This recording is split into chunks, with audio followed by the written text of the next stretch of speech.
That's the intro music, I guess. Hello, everybody. My name is Austin Randolph. If you get something out of this video, if you have seen and enjoyed one of mine in the past, if you could subscribe to the channel, you know, it's everybody on YouTube. It's the thing they say. It really does affect me and mean a lot to me as far as the back end goes. So if you could do that, I would appreciate it. And this week, it's going to be kind of a shorter one. I'm not really demoing any gear or anything.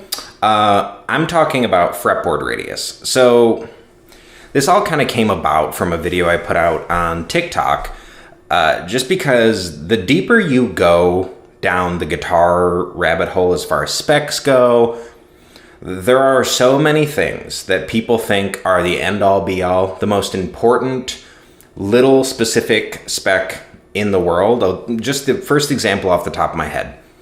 If you are intermediate guitar player and you hear about ceramic pickups and Alnico pickups, you go, oh man, there are different kinds? I didn't know there was different kinds. Let's see what the differences are. There are so many opinions, and some people think it is the biggest, most important thing in the world. Some people say it doesn't matter. There are so many specs like that. Just like a poly finish versus a nitro finish, just like rolled fingerboard versus unrolled fingerboard, what your nut is made out of, what material, all these things. The realistic, unexciting answer is they all matter. It's just a matter of how much. However, I think there's one spec that people really don't understand exactly what it is, and I do think it's really important. So if you're kind of like, you consider yourself an intermediate player, I think it's important you learn what fretboard radius is. So you see the number. If you go to buy a guitar like on Sweetwater, you go down to the specs, they will list fretboard radius, and there's a number there. Typically it's between, on vintage spec fenders, it'll be 7.25. On a more modern fender like this, it'll be 9.5. On most Gibsons that you find, it's going to be 12. What do those numbers mean, right? Well, you came to the right place. The easiest way to think about it is the lower the number, the more rounded the fretboard is. The way they get that number is, I'm going to raise my voice. If you look at that slight curve in the nut right there, the curve of this fretboard is like this, right? If you drew an imaginary line and connected that into a circle, the radius of that circle would be 9.5 inches. That's it. That's what fretboard radius means. And if it's been a while since you took a math class, radius is the distance between the exterior of the circle to the center point of the circle.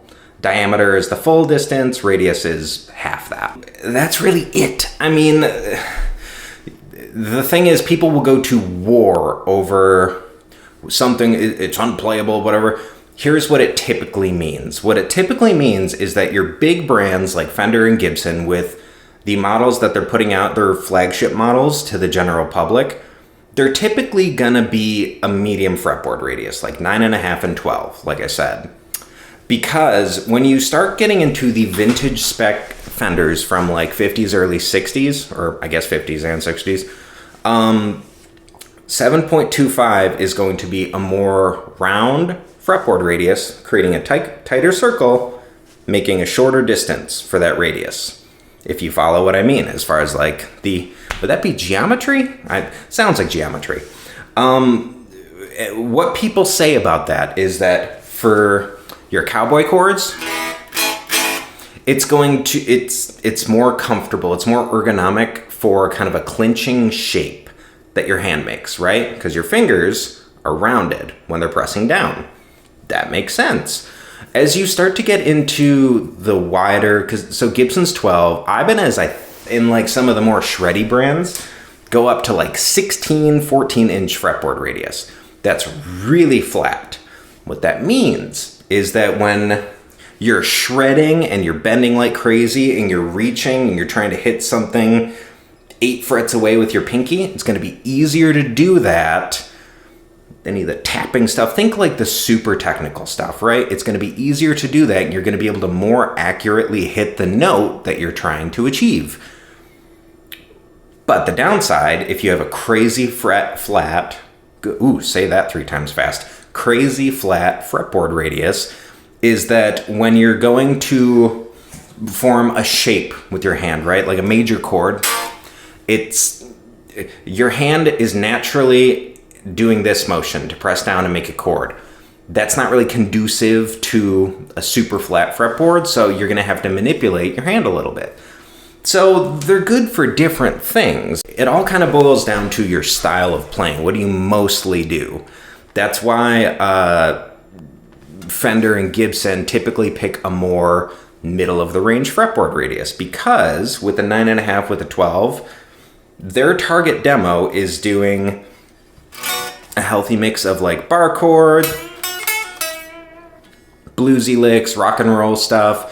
You know, you're not going to find, you'd be hard pressed to find somebody that's like a hardcore shreddy guy that's playing a traditional Spec Stratocaster, because it's really not built for that. You know, these are tools, right? They're built for different things, and fretboard radius is just one of those specs that helps cater toward your style of playing. So there is no unplayable fretboard radius, really. There is no you must have this to sound like this guy. That's not how it works, right? But it is an important spec of your guitar for you to understand. You know, a lot of the old heads, older style players will just say, well, I just know what I like. I don't need to know blah, blah, blah. And it's like, okay, I get that. You know what you like when you pick it up, right? Here's the thing. We're talking about the same thing with those guys, which is that you know what you like. What you probably like is a certain fretboard radius. So like, same thing with neck shape, right? Neck shape is super important. You just know what you like. That thing that you're feeling probably has a name, just like fretboard radius probably has a name. So it's important to understand. And because a whole lot of people now just buy guitars online, that's just the way the market is going. And so I think it's important to understand kind of what you're buying instead of just, you know, a shot in the dark. I don't know if anybody even like wanted this kind of video, but I'm just kind of, you know, catering to the comments in that TikTok where I put it out there about fretboard radius. And what I saw over and over and over again are people who don't actually understand what it is. Maybe you get the idea that, you know, it's the curvature of your fretboard, but I think how you get the curvature of your fretboard is important, right? Your fretboard, make the circle, radius. That's the number you're talking about. You see it everywhere, so you should probably understand what it is. And that's it for this week, everybody. If you got something from this, you know, hey, then shoot me a thumbs up, a sub, drop a comment below saying, Austin, you're so smart. If you hated it, feel free to thumbs up and comment and say, oh, I hated this so much, you're dumb. That's also fine. But that's my really short version on fretboard radius. Hopefully, if you're kind of an intermediate player and you're kind of trying to figure out what you like, what kind of guitar feels like home to you so you can more accurately buy one on the internet, hopefully this helped. But until next week, everybody, see you later.